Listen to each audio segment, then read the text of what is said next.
तुम इस पागल के साथ शादी कैसे कर सकती हो?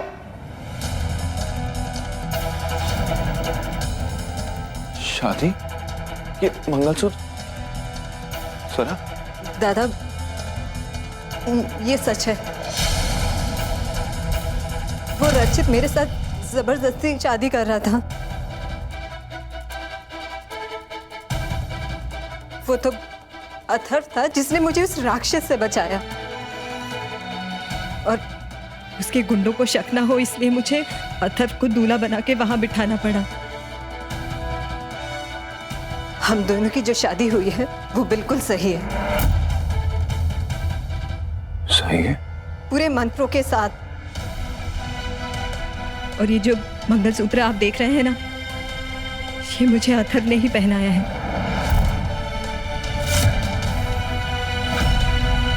स्वरा, तुझे पता भी है तू क्या कर रही है? तुझे पता है ना कि अथर्व की दिमागी हालत, वो बच्चा है दिमाग से।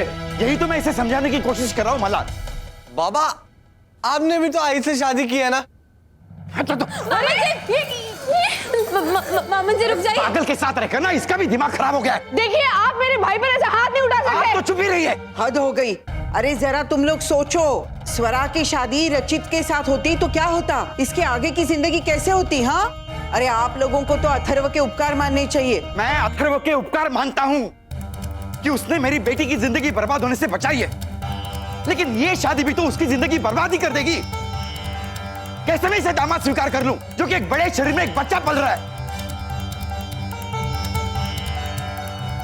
अथर्व ने भगवान को साक्षी मानकर मेरे गले में ये मंगलसूत्र पहनाया है, और आज से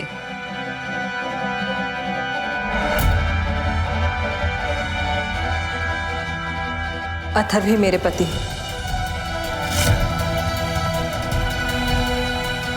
बाबा, मामा जी,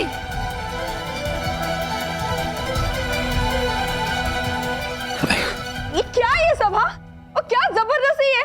तुम लोगों को शादी के मजाक लगता है, गुड्डे गुड़िया का खेल लगता है। हाँ, और आप, मेरा भाई हमेशा ऐसे नहीं रहने वाला है। कभी ना कभी इसकी याददाश्त वापस आ जाएगी, कभी ना कभी मेरा भाई अच्छा हो जाएगा और उसकी शादी मैं किसी अच्छी लड़की से करवा दूंगी। लेकिन मैं किसी विधवा के साथ मेरे भाई की शादी कभी नहीं करा दी। पल्लवी मामी, आपको होश भी है? आप क्या बोल रही हैं? सच्ची तो कह रही हूँ ना मैं। नहीं, अगर होता तो ये बकवास नहीं करती आप। अथर्व, बेटा हाथ छोड़ो। अथर्व, बाबा, अथर्व, आई। बाबा कह रहे हैं ना? बबड़ी इधर आओ। देख,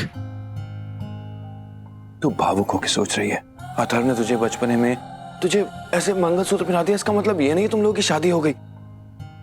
कोई बच्चों का खेल नहीं है ये। 4 दिन का साथ नहीं होता है शादी, जिंदगी भर का साथ होता है स्वरा। और अथर्व बच्चा है, तो अथर्व के साथ तो अपनी जिंदगी कैसे गुजार पाएगी? तू जानती है ना ये सही नहीं है। ये भगवान को साक्षी मानकर अथर्व ने मुझसे शादी की है। अब जो हो गया है वो हो गया है ना, हम इसे नहीं बदल सकते।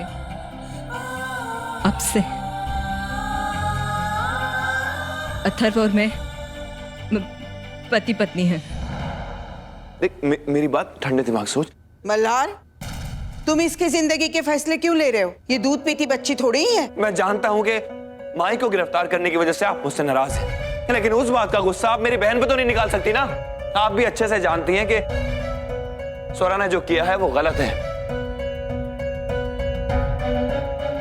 दादा, मैं फैसला कर चुकी हूँ। अब से अथर्व ही मेरे पति है।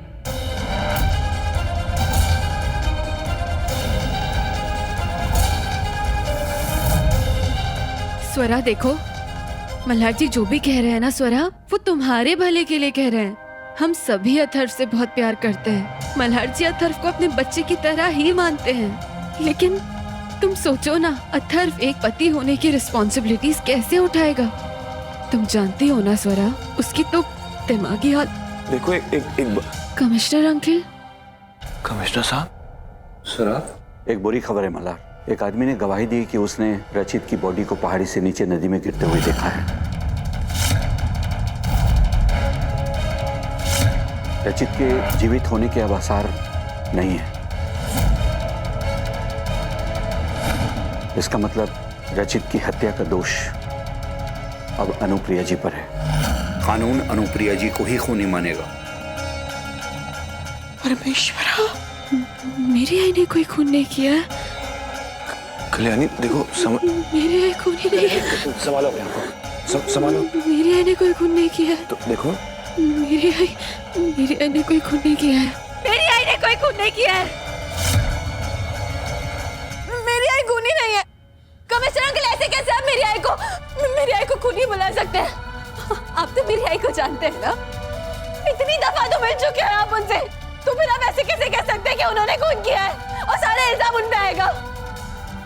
कल्याणी देखिए, आप ना ऐसे जबरदस्ती मेरी आई पे कोई इल्जाम नहीं लगा सकते। मेरी आई ने कुछ गलत नहीं किया है, वो गलत नहीं है। कल्याणी, कमिश्नर साहब सिर्फ नहीं सुननी है ना मुझे आपकी बात। देखिए, मैं इस वक्त ना कुछ नहीं सुनना चाहती हूँ। मुझे सिर्फ इतना पता है कि मेरी आई ने कुछ नहीं किया है। हाँ, नहीं किया। देखो देखो मेरी आई ने कुछ नहीं किया। कल्याणी, क्यों मुझे चेहरा लग गया? देखो, समझने की नहीं सुनना ना मुझे आपकी बात। कल्याणी ठीक है, आप लोग को जो करना है ना करो, लेकिन मैं भी देखती हूँ कि मेरे होते हुए मेरी आई पे कोई कैसे झूठा इल्जाम लगाता है। कल्याणी देखो, मेरे होते हुए मेरी आई को कोई सजा नहीं मिलेगी। कुछ नहीं होगा मेरी आई को। मेरी आई खूनी नहीं है। मेरी आई खूनी नहीं है, नहीं है, नहीं है। कल्याणी देखो मेरी, नहीं किया है, मेरी आई ने कुछ नहीं किया है।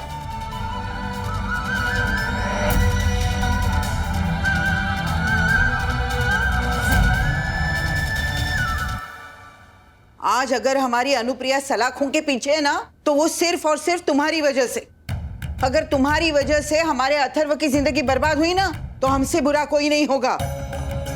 तुम्हारी बेवकूफी की वजह से हमारा बेचारा अथर्व इस शादी के रिश्ते में बंध गया। अरे अक्ल क्या घास चरने गई थी तुम्हारी? सोच कैसे लिया तुमने कि राधे श्याम जिंदा है?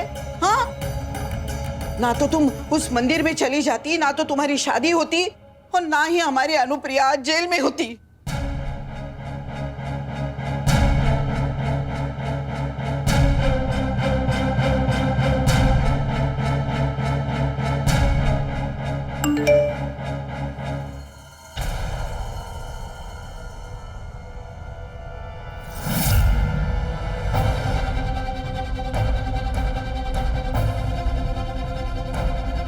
कौन हो तुम? आखिर चाहते क्या हो? क्यों मुझे बार बार परेशान कर रहे हो? आखिर मेरी ऐसी तस्वीरें तुम्हारे पास कहां से आई?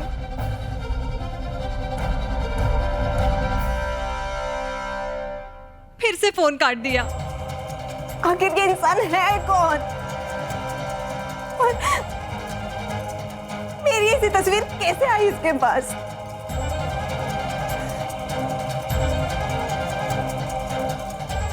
अगर ये तस्वीर किसी ने देख ली तो मैं तो शर्म के मारे ही मर जाऊंगी। मैं क्या करूं? क्या करूं?